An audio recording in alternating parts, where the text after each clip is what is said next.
I wanted to do number 6 with you because I want to make sure we got this substitution ordeal down pat. Okay, because I think some of you still think, oh, substitution, I'm done. All right, but it may involve more. So here's the scenario I want to put you in right now. You are tomorrow at this time, ready to do this proof. You look at the givens. You see this word midpoint. Maybe some of you start thinking, oh, it might be halves of equal quantities. How can you tell if it will be halves of equal quantities? You answer the following question. How many segments are being cut in half in this proof? How many segments are being cut in half? 1. If the answer is 2, it would be halves of equal quantities. But the answer is 1. I am not using halves of equal quantities. But I am going to use the fact that F is a midpoint to say what? I'm still going to use every given. Go ahead, Maddie.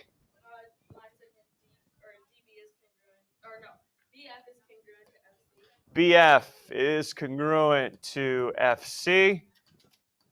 Definition of a midpoint. Use all your givens. Okay, so now we're at this point. And some of you may be going in your head, oh, this is congruent to this, and then congruent to that, so DB and EC are congruent substitution. I'm done. Next problem. Not that easy. Why? Hey, look, ready? Count with me. 1, 2, 3 equal quantities.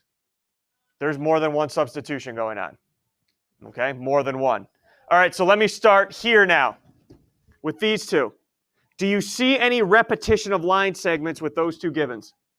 Me neither, meaning I can't use substitution on those two. So I need to pick another pair. So let me cover up that one. Let's pick DB and BF, BF and FC. Now do you see repetition of line segments? BF, right? So if both of these line segments are congruent to BF, they must be congruent to each other. So DB is congruent to FC. There's one substitution.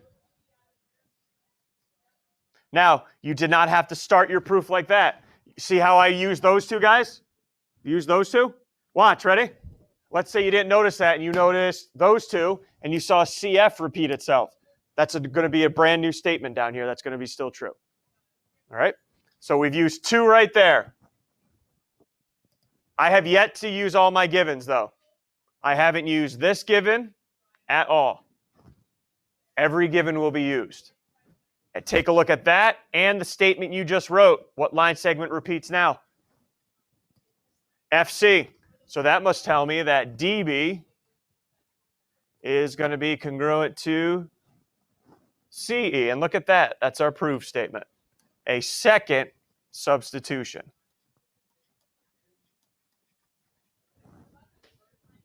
Do we see how this whole substitution thing works? You only can work on 2 at a time. If you have 3, take 2 of them and work on them. Write something, then take the other one and compare it. Okay? Are we starting to get a little bit better at the whole substitution thing? If it comes up tomorrow, that you may have multiple substitutions. Good? 2 of them. Hear that? Question? All right. What about the rest of the assignment? I'll answer any proofs here. We'll go over 7 as a class here. Bella.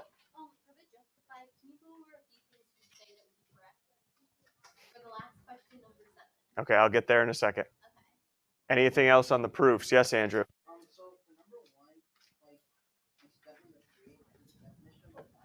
Okay. Nope. Maddie? For the second proof, was it a 5-step? It should have been definition of a bisector, AOB congruent to BOC, subtraction, substitution. So 4 steps. So I included reflexive. I think that's why. It's still true, but you didn't use it. Did you use that reflexive? I said angle TOR is congruent to TOR. I didn't know if we needed You don't, but if you used it, your proof's incorrect. Did you ever mention TOR again in your subtraction? No. Okay, that's fine then. You have an extra step, that's correct. That's fine, yeah. How do And we know when we need reflexive? if you're adding or subtracting, and you only have one pair of equal quantities, and so here you go. I know it's coming up here, so I'll just go over it now. This one right here, number 4 on your review sheet on page 40. Here's where a reflexive would come up. You are given that SA and BQ are congruent. But notice, Maddie, you got to go from SA to SB. Are you getting bigger or smaller? Bigger, so you're going to have to add. But you know before you add, you need 2 pairs of equal quantities, right? And I only had given you this one pair. So what do you have to add on to SA to get SB? Okay, and what do you have to add on to BQ to get AQ? Okay, same thing, right? So your other pair of equal quantities is AB equals to AB, and that's reflexive. Okay. It may be reflexive. Might be right angles are congruent, though. Don't automatically think that second pair is going to be reflexive. It could come from really reflexive. It could come from being right angles congruent. Okay. Other questions? Okay, let's get to that algebra one. And there is some missing information on there that I would provide tomorrow. And that missing information is, how the heck do I know FAB is a straight line? How the heck do I know CDE is a straight line? It's not given, right? Okay, so I would have definitely given, in addition to what's already here, I would say ray FAB. And everyone's clear, when it tells me it's a ray, it's telling me it's a straight line. I don't write FAB is a straight line. I'll never do that. I'll just put it in symbol notation. And CDE, I definitely would have done that. Okay, here we go. Angle 1 and 2 are congruent. Angle 1 is 70, so what's angle 2 then? 70, substitution. It's congruent to angle 1. Something simple, okay? How about FAB, now that you know it's a straight line? 180, straight angles equal 180. Great justification. How about angle 3 then? Okay, how do you know it's 110? I'm not looking for any special theorem here. When you justify, write your thoughts out for me. How do I know it's 110? Straight angles add up to 180. What type? You could also say these are what here? Linear pairs are supplementary. Grace? Okay, of course. And then 7, and this is CDE. 180, straight angles add up to 100, straight angles equal 180 degrees. And then what about angle 4? 110, again, linear pairs are supplementary. Straight angles add up to 180 degrees. Anything else on there before we start talking about tomorrow's test? Yes, Andrew? So would you care if we just put like the same thing for like the last like 3 and number 7, like justify?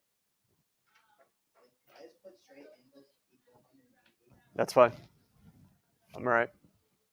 Yes? The justification, so we need to have a reason, not just 180 minus that. I don't want to see. This won't be a good enough justification tomorrow. Here's a good justification. Why that number? Why not 90, guys? Why that number? Okay, then tell me that why. All right. Why did you do this? Why did you choose the set? Let's just say these are 2 angles. Why did you choose to set those 2 angles equal versus adding them up and set them equal to 180? Adding them up and set them equal to 90. You could say something vertical angles are congruent. All right. Do I necessarily need one of those theorems tomorrow? Absolutely not. All right, but I do need to know why you did the math you did or set up the equation you did. That's what I want to know why. All right, and the work is not good enough tomorrow. Anything else? Okay, let's talk about the setup for tomorrow, because I know that is important to some of you. 14 questions, 43 points. The front page is going to be all multiple choice, and it's going to be very similar to, if you remember the first 3 questions of your quiz. I gave you some information. What postulate am I using? Same thing, but it's going to be multiple choice. So am I using reflexive, substitution, addition, subtraction? All right, you're going to have to circle the correct one. Algebra, we've done a ton of this already with angles and line segments. Justify your answers, be prepared. And then there will be 4 proofs at the end worth 5 points apiece. And they are not any harder than what you have been doing already the last week. They're not going to, I'm not about making it, oh, let's see how miserable I can make their lives. No. If you are picking up what we're doing yesterday, what we did yesterday and the review today, I don't see any issues. Okay? I do not see any issues. Anything you want to ask about the makeup here? Yes, Michelle? This is like more of a review. Is there anywhere else we can review besides like this last page? That's really what I have left, because you guys did a bunch of it yesterday too. So what I have given you is everything I have, except for obviously what I put on the test. Okay, that's the only stuff I have left is what I put on the test. Okay, so you do have yesterday and page 40 today.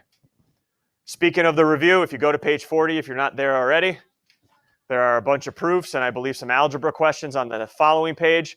Unlike Unit 1, if you remember on Unit 1, I put all the review answers on Aspen. I just attached them this time. I thought it was easier just to attach them. Now, if you are checking your proofs with mine and we have something different, that might be okay.